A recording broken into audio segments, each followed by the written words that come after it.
Um, let's take a step back because this is Coffee and Riffs, and it's kind of they're all special nowadays because the fact that we're even still doing them is special. So we should be beyond. We just keep saying 97 over and over. So, Andon Whitehorn, welcome to Coffee and Riffs. What do you remember about going to school together all of our lives up until we were 18?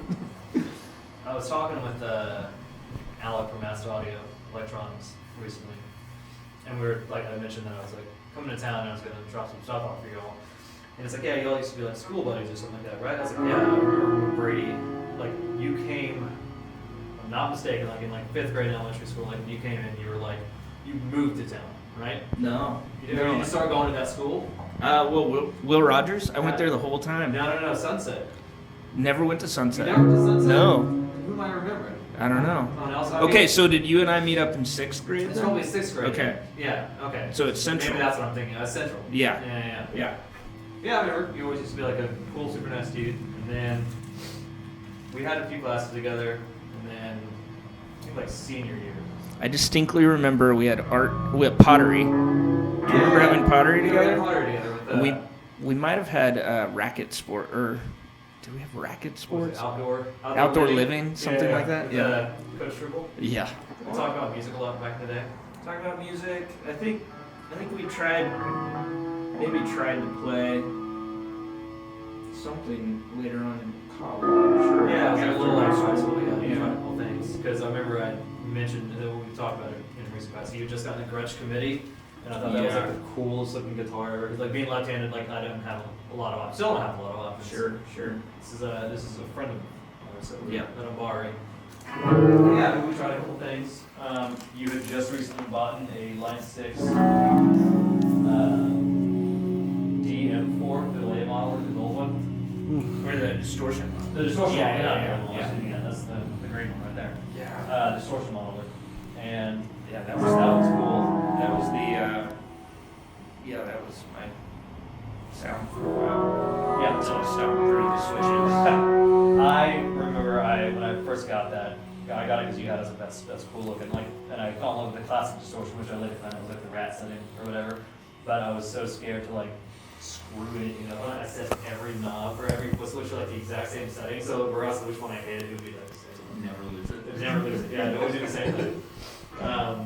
Like even just now when we were just doing that thing, I was trying to hit like the one shot on that, and I ended up hitting like the reverse on this, which didn't do anything basically, but it didn't try not. It's kind of a great idea on that pedal specifically to create 3 of the same presets. Or on anything where you have multiple switches for presets. Yeah. Just make it the same thing, and no matter what, you'll always hit it. Yeah. It's the biggest target.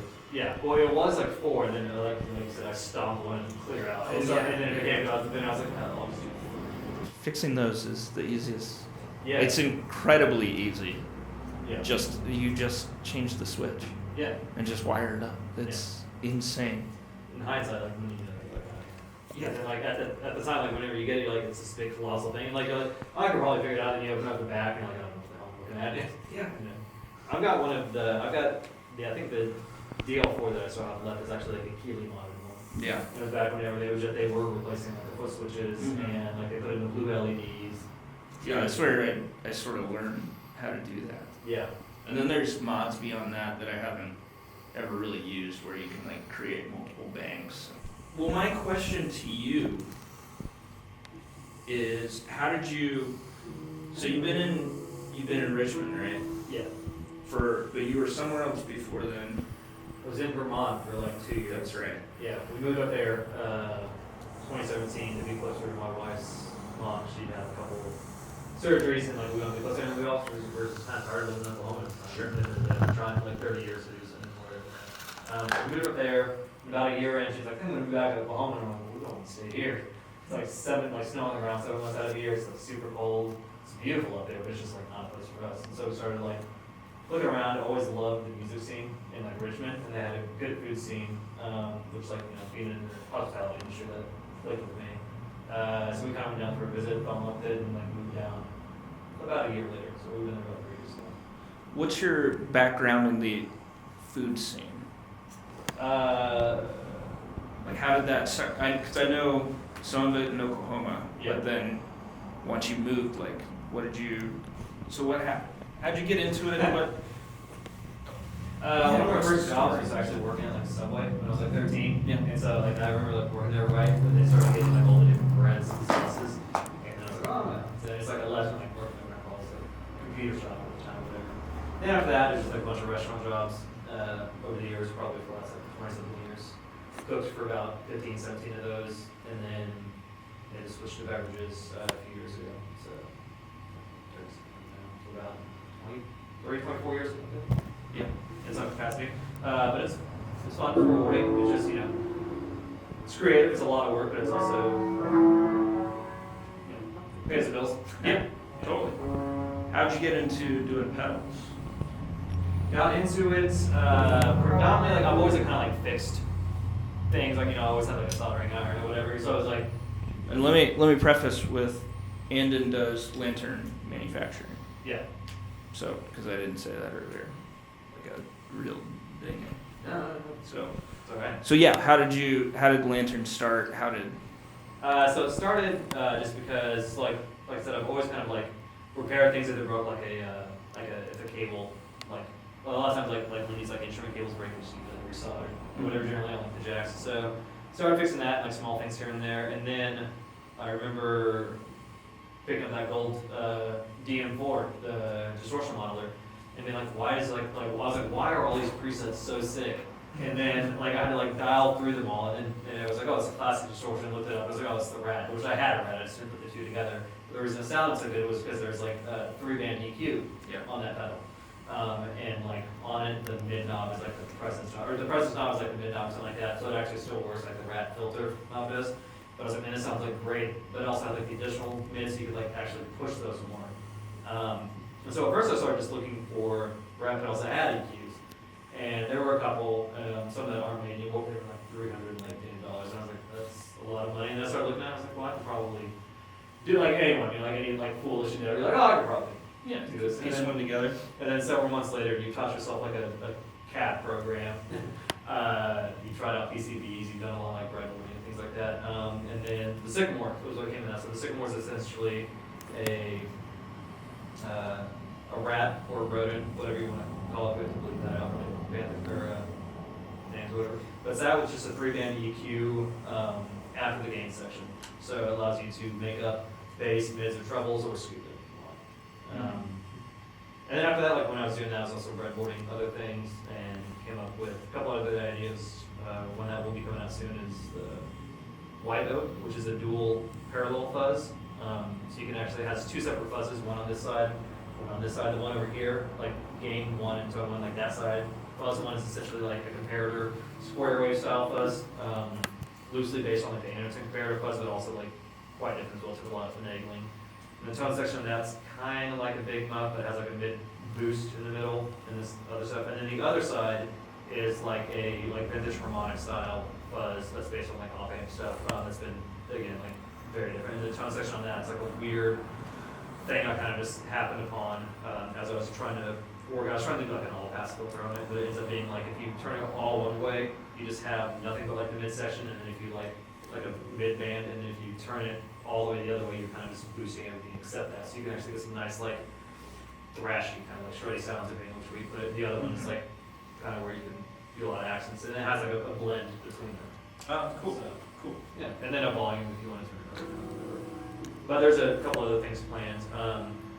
But I just kind of started just because I was saw a lot of people rap and EQ people, and that's done well. So hopefully we'll sell a few more of them.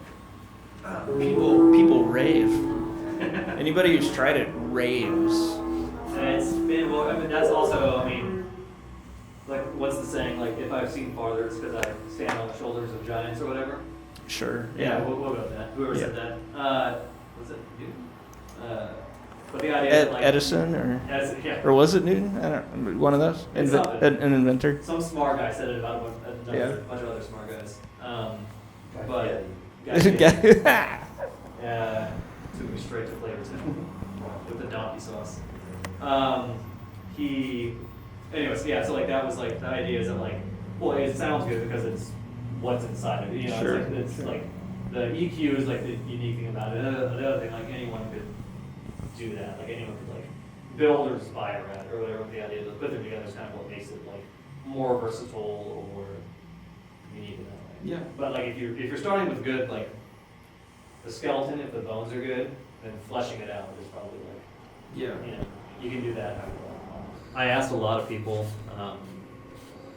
like whenever I've got a horse pedal that I'm working on. It's pretty much done. Just waiting on like PCBs and enclosures. But I was asking a lot of people like, how do you use chorus? How do you like a chorus? And like, it's almost unanimously. It's like low rate, high def. You know, like some people really like that kind of like seasick, like fast rate vibrato thing, which is cool. But like a lot of people are like, if I'm gonna play a chorus, it's like the rate super slow and is super like wide. It's a thickener. The thick, yeah. But I will say, for a lead, fast rate, medium depth, so it's not as warbly. It's not like a vibrato seasick. Yeah. It's great. It cuts. It's first chorus I had was the Ibanez TC10 twin cam chorus. At least that's what we thought it was, but it was missing the label, so I think it was something else. It was one of the Master Series, because it had the black enclosure. That black one with the green? Yeah. So I don't know what it was, but that's all just a little bit of like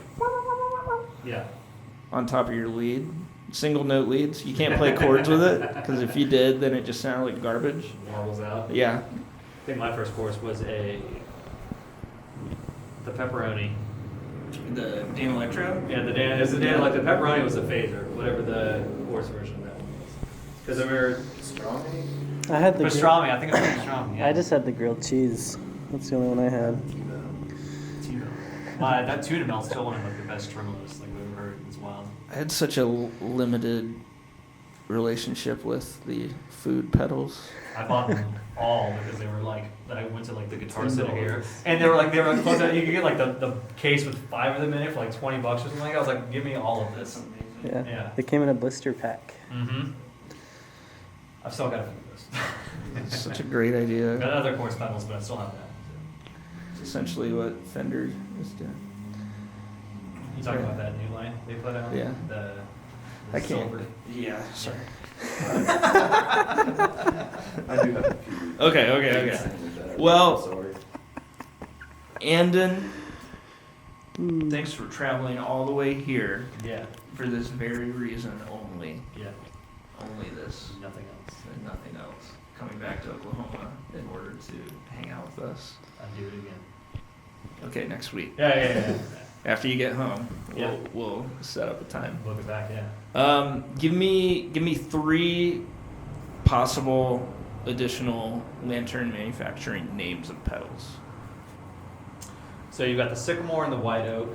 The course is going to be called the Meadow Suite. Okay. With cooking, my background is like in like foraging and things like that, so they're all named after like flora. I know, that's why it's so good. Yeah. But so the idea is that like anything that's a tree is going to be like essentially like distortion kind of thing. Obviously, you get the Sycamore, White Oak, maybe cedar at some point. But anything else is going to be like what you find in your garden or whatever. So, or that you plant. So the course is going to be the Meadow Suite, which was going to be the rose, but there's I think Eventide did a rose course recently, and I was like, shit, because I was going to have that, and the Meadow Suite would be like a lo-fi version or whatever. Yeah. But so that's all going to be the Meadow Suite. A reverb pedal will be coming based on the architecture of the Meadow Suite, but also made for reverb. That's going to be the Verbena. And then there is, I think the Marigold is going to be the phaser. Okay. Yeah. That's great. All right. Well, Coffee and Riffs, here we go again. Kylan, you are, with Andon Whitehorn, you are relieved to go relieve yourself. Thanks, Ian. Thank you.